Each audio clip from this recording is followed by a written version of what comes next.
হযরত আনাস ইবনে মালিক রাদিয়াল্লাহু আনহু। নাম আনাস, পিতার নাম মালিক, দাদার নাম নদর। তার উপনাম আবু হামজা আল খাজরাজি আল আনসারি। তার মাতার নাম উম্মু সুলাইম, নানার নাম মালহান। তিনি ছিলেন বিখ্যাত নবী প্রেমিক সাহাবী ও খাদেম। বাল্যকাল, নবী করিম সাল্লাল্লাহু আলাইহি ওয়াসাল্লাম যখন মদিনায় আগমন করলেন তখন হযরত আনাস রাদিয়াল্লাহু আনহু এর বয়স ছিল 10 বছর। ওই বয়স থেকে তিনি নবী করিম সাল্লাল্লাহু আলাইহি ওয়াসাল্লাম এর খাদেম ছিলেন। তিনি দীর্ঘ 10 বছর হুজুর সাল্লাল্লাহু আলাইহি ওয়াসাল্লামের খাদেম ছিলেন। কর্মজীবন, নবী করিম সাল্লাল্লাহু আলাইহি ওয়াসাল্লামের ঘনিষ্ঠ সান্নিধ্যের ফলে তার মধ্যে নবী প্রেম অত্যধিক ছিল। নবী করিম সাল্লাল্লাহু আলাইহি ওয়াসাল্লাম এর পৃথিবী থেকে বিদায়ের তিনি এত বিমর্ষ হয়ে পড়েন যেন তার উপর আকাশ ভেঙে পড়ল। তিনি রাতে শয়নে সর্বদা নবী সাল্লাল্লাহু আলাইহি ওয়াসাল্লামের দিদারে ধন্য হতেন।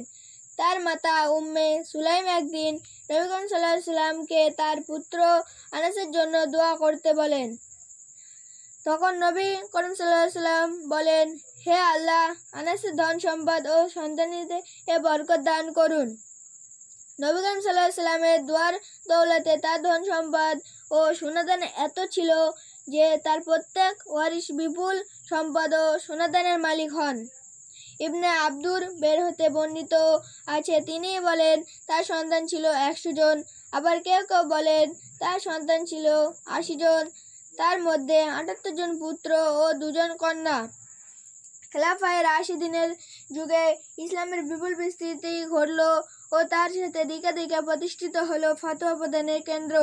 এই সময় মোট 7টি কেন্দ্র ছিল, যথা 1 মক্কাতুল মুকাররমা, 2 মদিনাতুল মুনাওয়ারা, 3 বসরা, 4 কুফা, 5 সিরিয়া, 6 মিসর, 7 ইয়েমেন।